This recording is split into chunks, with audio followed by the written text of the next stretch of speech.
Hi guys. So आजचा आपला topic काय आहे? BMS BHMS private stay vacancy round 1 चा कॅटेगरी वाईज कट ऑफ काय आलेला आहे आपण ते पाहणार आहोत. आणि चौथ्या राऊंडच्या तुलनेत BMS प्रायव्हेट आणि BHMS प्रायव्हेटचा कट ऑफ किती मार्काने खाली आलेला आहे स्टे वॅकन्सीसाठी आपण ते देखील पाहणार आहोत. यानंतर आपण काय डिस्कस करणार आहोत? BMS साठी स्टे वॅकन्सी राऊंड 2 च्या अगोदर नवीन कॉलेज किती येऊ शकतात, त्यांचे चान्सेस काय आहेत, ते येतील का, ते जर आले तर आपल्याला चॉईस फिलिंग करता येईल का, हे सर्व ओव्हरऑल आजच्या व्हिडिओमध्ये मी तुम्हाला सांगणार आहे. यानंतर काही इम्पॉर्टंट नोट्स आहेत ते देखील मी तुम्हाला सांगेल की स्टे वॅकन्सी राऊंड 2 साठी एक्सपेक्टेड किती सीट्स राहतील आपण ते पाहणार आहोत BMS आणि BHMS साठी. आणि गाईज 100% स्टे वॅकन्सी राऊंड 2 होणार आहे आणि 100% स्पॉट राऊंड होणार नाही. स्पॉट राऊंड कशामुळे होणार नाही हे देखील मी तुम्हाला सांगणार आहे. हे सर्व ओव्हरऑल आजच्या व्हिडिओमध्ये आपण डिस्कस करणार आहोत. ओके. आणि काही नोट्स आहेत ते देखील मी तुम्हाला शेवटी सांगणार आहे. ओके. आता वन बाय वन पाहू. ओके. सो गाइस आजचा आपला टॉपिक काय आहे? BMS BHMS private stay vacancy round 1 चा कॅटेगरी वाईज कट ऑफ पाहणार आहोत दोघांचा आपण प्रायव्हेटचा. ओके. यानंतर डिफरन्स आपण पाहणार आहोत चौथ्या राऊंडच्या तुलनेत किती मार्कांनी कट ऑफ खाली आलेला आहे BMS आणि BHMS प्रायव्हेटसाठी. ओके. यानंतर नवीन कॉलेजचे अपडेट काय आहेत हे देखील तुम्हाला थोडक्यात मी सांगणार आहे.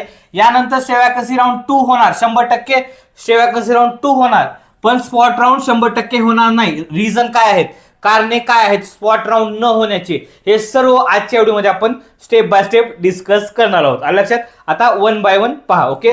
सो गाइस पहिला टॉपिक पहा या ठिकाणी BMS प्रायव्हेट फोर्थ राऊंडचा कट ऑफ काय आला होता 2025 साठी आपण तो पाहणार आहोत कॅटेगरी वाईज. नंतर या ठिकाणी काय आहे BMS private stay vacancy round 1 चा कट ऑफ आहे आपण तो देखील लगेच डिस्कस करणार आहोत. यानंतर या ठिकाणी चौथ्या राऊंडच्या तुलनेत स्टे वॅकन्सी राऊंड 1 चा कट ऑफ किती मार्काने खाली आलेला आहे हे देखील मी तुम्हाला सांगणार आहे स्टेप बाय स्टेप. ओके. आता वन बाय वन पहा. ओके.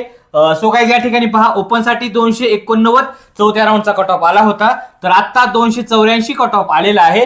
तर या ठिकाणी 5 मार्कांनी कट ऑफ खाली आलेला आहे BMS प्रायव्हेट साठी. ओके. यानंतर SC कॅटेगरी 287 कट ऑफ आला होता चौथ्या राऊंडला, तर आता 281 आलेला आहे स्टे वॅकन्सी राऊंड 1 साठी. तर या ठिकाणी 6 मार्कांनी कट ऑफ खाली आलेला आहे. ओके.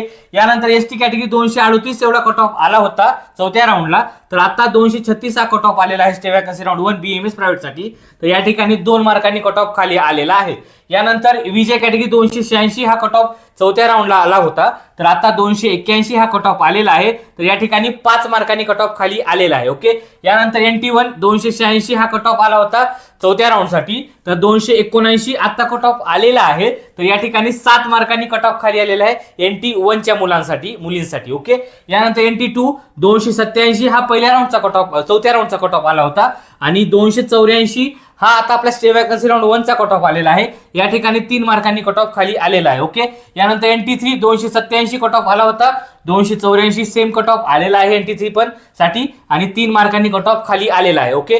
ओबीसी या ठिकाणी ओबीसीचा 286 कट ऑफ आला होता, 283 आता कट ऑफ आलेला आहे स्टे वॅकन्सी राऊंड 1 साठी, तर 3 मार्कांनी कट ऑफ हा खाली आलेला आहे. ओके.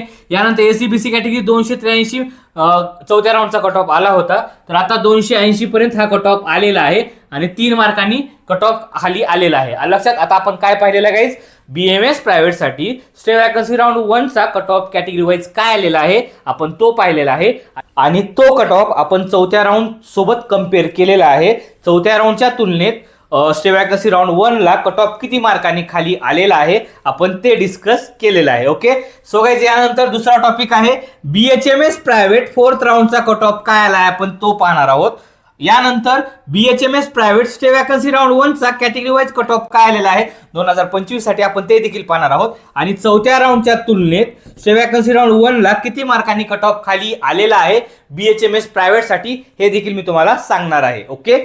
सो गाइस पहिल्यांदा पहा BHMS ओपन साठी चौथ्या राऊंडचा कट ऑफ 205 आला होता, तर आता 202 आलेला आहे. या ठिकाणी 3 मार्कांनी कट ऑफ खाली आलेला आहे. ओके. यानंतर SC कॅटेगरी 206 एवढा कट ऑफ आला होता, तर आता 204 एवढा कट ऑफ आलेला आहे. तर या ठिकाणी 2 मार्कांनी कट ऑफ खाली आलेला आहे. ओके. यानंतर ST कॅटेगरी 150 एवढा कट ऑफ आला होता, तर आता 148 कट ऑफ आलेला आहे BHMS प्रायव्हेट साठी आणि 2 मार्कांनी कट ऑफ खाली आलेला आहे. ओके. यानंतर विजय कॅटेगरी 205 एवढा कट ऑफ आला होता, आता 202 आलेला आहे आणि 3 मार्कांनी कट ऑफ खाली आलेला आहे. ओके.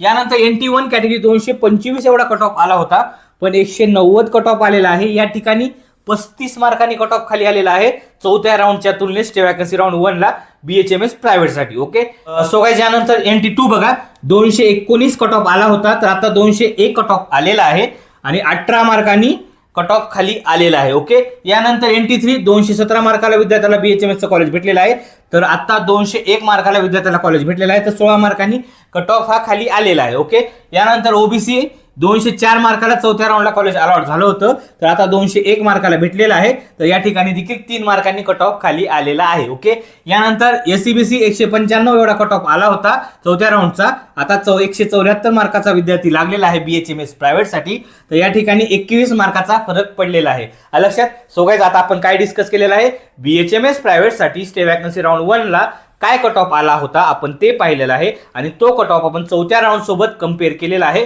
किती मार्कांनी खाली आलेला आहे. ओके, लक्षात. आता यानंतर एक नोट आहे ते क्लिअर करतो तुम्हाला. सो गाइज 4th राऊंडला आता BHMS चा कट ऑफ का खाली आला ते सांगतो तुम्हाला. सो गाइज 4th राऊंडला खूप विद्यार्थ्यांनी BHMS चे ऍडमिशन कॅन्सल केलेले आहेत आणि रिपीटला गेलेले आहेत. रिझन काय आहे, आता मॅनेजमेंट सीटलाही कॅटेगरीचा बेनिफिट लागू होणार आहे 2026 पासून.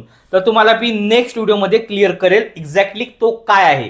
त्याच्यामुळे विद्यार्थ्यांनी सीट सोडलेली आहे आणि विद्यार्थी रिपीटला गेलेले आहेत. कारण की जर मॅनेजमेंट मधूनही तुम्हाला कॅटेगरीचा बेनिफिट भेटत असेल तर कोणत्याही विद्यार्थ्याला MBBSच परवडेल ना. तुम्हाला कॅटेगरीचा बेनिफिट भेटत असलं तर लक्षात, ते तुम्हाला नंतर क्लिअर करेल. ओके, सो गाइस यानंतर तिसरा टॉपिक आहे stay vacancy round 2 and spot राऊंडचे अपडेट काय आहेत. यापैकी दोन राऊंड होतील का, यापैकी कोणता राऊंड होईल हे तुम्हाला सांगणार आहे. Okay, so guys stay vacancy round 2 हा 100% होणार. स्टे वॅकन्सी राऊंड 2 हा 100% होणार. कारण काय सांगतो तुम्हाला. ओके, सो गाइस या ठिकाणी पहा, स्टे वॅकन्सी राऊंड 1 ला साधारणतः 30 ते 40 विद्यार्थी आहे ना ऍडमिशन कॅन्सल करणार आहेत. त्यांनी मला कॉल करून विचारलेले आहेत, सर स्टे वॅकन्सी राऊंडला जर आम्ही कॉलेजला गेलो नाही, आम्ही ऍडमिशन घेतलं नाही, तर आम्ही नीटला इलिजिबल आहोत का 2026च्या. तर त्यांना मी सांगितलेलं आहे ते इलिजिबल राहणार आहेत. त्यामुळे विद्यार्थी 30 ते 40 एक्सपेक्टेड रिपीटला जाणार बरं का माझ्या कॉलिंगमध्ये. बाकीचे किती होतील नाही सांगता येणार मला. ओके, सो गाइस यानंतर पहा, एक्सपेक्टेड स्टे वॅकन्सी राऊंड 2 ला BMS ला सीट्स राहतील 140 ते 170 पर्यंत. किती? 140 ते 170 पर्यंत. पण यामध्ये IQच्या देखील जागा आल्या बरं का. IQच्या म्हणजे 3 टाइम फीस नुसार आता सांगतो तुम्हाला. ओके, यानंतर पुढचं पहा गाइस, BHMS साठी साधारणतः 70 ते 100 राहू शकतात IQ सोबत मिळून. किती? 70 ते 100 BHMS साठी. लक्षात, समजलं. सो गाइस यानंतर पुढचं पहा, स्पॉट राऊंड 100% नाही होणार. कारण काय, आता ह्याचे पण कारण सांगतो तुम्हाला स्पॉट राऊंड का होणार नाही. ओके, सो गाइस यामध्ये पहा, स्टे वॅकन्सी राऊंड 1 ला BMS साठी टोटली 504 जागा होत्या. BMS साठी किती होत्या जागा?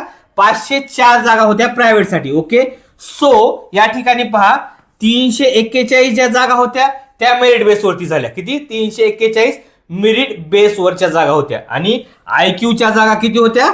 163. किती? IQच्या होत्या 163. ओके, सो या ठिकाणी आहे ना 341 पैकी 50-60 सीट राहतील मेरिट बेसवरती आणि या ठिकाणी IQच्या एक साधारणतः 50-60 पण राहू शकतात त्याच्या हिशोबाने. लक्षात. यानंतर BHMS साठी टोटली सीट्स किती आहेत होत्या? 380 होत्या स्टे वॅकन्सी राऊंड 1 साठी. ओके, सो 224 या मेरिट बेसवरती लागलेल्या आहेत, म्हणजे मेरिट बेसवरती ऍडमिशन घेतलेले आहे. आणि IQ साठी 156 जागा होत्या. तर या ठिकाणी देखील जास्त प्रमाणात सीट्स राहणार नाहीयेत. त्यामुळे आहे ना स्पॉट राऊंड होण्याचे चान्सेस नाहीयेत. झाला तर कोणत्या सिनेरिओमध्ये होतो ते सांगेल तुम्हाला मी. Okay, so guys BHMS seats जर जास्त राहिल्या, जर आता स्टे वॅकन्सी राऊंड 1 ला जशा सीट्स राहिल्या आणि आता स्टे वॅकन्सी राऊंड 2 नंतरही तशाच जागा राहिल्या तर स्पॉट राऊंड होणार. अदरवाइज नाही होणार. लक्षात. कारण जर झाला तर इलिजिबलचे जे विद्यार्थी आहेत, इलिजिबल नसलेले विद्यार्थी, त्यांचा इलिजिबल क्रायटेरिया आता 10 तारखेच्या नंतर खाली येईलच. आला तर आला, नाहीतर नाही. या वर्षीच्या काउन्सिलिंग मध्ये जर त्यांचा कट ऑफ खाली आला तर रेअर केसमध्ये साधारणतः तुम्हाला सांगू का 4 ते 5 जागा असतात. ओळखीने कोणी लावू शकत नाहीये. कॉलेजची फीस तुम्हाला 30 ते 35 लाख महाराष्ट्रामध्ये तुमचं बजेट जातं BMS प्रायव्हेटसाठी. तर तुमचं तेवढं बजेट असेल तर 100% IQचा किंवा मॅनेजमेंट कोट्याचा विचार करा. अदरवाईज सरळ स्किप करा. या ठिकाणी कॅटेगरीचा बेनिफिट भेटणार नाहीये. ओके, सो गाइस यानंतर पहा, चौथा आहे BMS प्रायव्हेटचे नवीन कॉलेजचे अपडेट काय आहेत हे क्लिअर करतो. Okay, so guys Buldhana doctor Aryan लाहोटीचं एक BMSचं कॉलेज आहे आणि संभाजीनगरचं आयडियल इन्स्टिट्यूटचं एक कॉलेज आहे, नवीन नॅशनल इन्स्टिट्यूटचं एक कॉलेज आहे BA संभाजीनगरचं. हे 7 तारखेला संध्याकाळी किंवा 8 तारखेला सकाळी जर कॉलेज आले तर हे आले कॉलेज, नाहीतर मग हे कॉलेज नाहीत आले. लक्षात आले तर 7 तारखेला संध्याकाळपर्यंत नोटीस येईल किंवा 8 तारखेला मॉर्निंग पर्यंत, कारण की 8 तारखेला स्टे वॅकन्सी राऊंड 2 ची लिस्ट लागणार आहे. लक्षात, जर आलं तर तुमचे लक, नाही आलं तर बॅड लक. लक्षात, त्यामुळे आहे ना स्पॉट राऊंडसाठी तुम्ही जर थांबत असताल तर आता सांगतो तुमच्या रिस्कवरती थांबायचं आहे. त्यामुळे अदर स्टेटला जर ऍडमिशन घ्यायचं असेल तर 100% ऍडमिशन घेऊन टाका. अदर स्टेटसाठी तुम्हाला कुणालाही पैसे भरायची गरज नाही, डायरेक्टली वेबसाईटवरती नाही तर कॉलेजशी कॉन्टॅक्ट करा, कमी बजेटमध्ये तुम्हाला तिकडे होऊन जाईल. महाराष्ट्रामध्ये पण तसंच आहे. महाराष्ट्रामध्ये तुम्हाला स्पॉट राऊंडसाठी कोणत्याही माणसाकडे जायची गरज नाही, इव्हन कोणत्याही काउन्सिलरकडे जायची गरज नाही. डायरेक्टली कॉलेजशी बोला आणि कॉलेजशी व्यवहार करून त्यांची तुमचे काय तेवढे पैसे असतील ते घेऊन टाका. कोणालाही पैसे द्यायचे नाहीयेत. विश्वास असेल तरच द्या, अदरवाईज स्किप करा. लक्षात, आणि जर तुमचे पैसे तुम्हाला रिफंड भेटत असतील, हे तुम्हाला लेखी भेटत असेल तर 100% तुम्ही पैसे द्या, काय अडचण नाहीये. पण जर तुमचे पैसे वापस भेटत नसतील तर तुमची रिस्क राहणार. लक्षात, समजलं. यामध्ये जर तुम्हाला काही विचारायचं असेल, काही क्युरी असेल तर मी माझा खाली नंबर दिलेला आहे, तुम्ही मेसेज किंवा कॉल करून माझ्यासोबत डिस्कस करू शकता. इन केस जर तुम्हाला काही विचारायचं असेल तर काही शेवटचा टप्पा आहे, कमेंटमध्ये बिंदास विचारा, तुम्हाला सर्व आन्सर कमेंटमध्ये देखील दिले जातील. ओके, काय अडचण वगैरे असेल मला कॉल करा. Bye guys.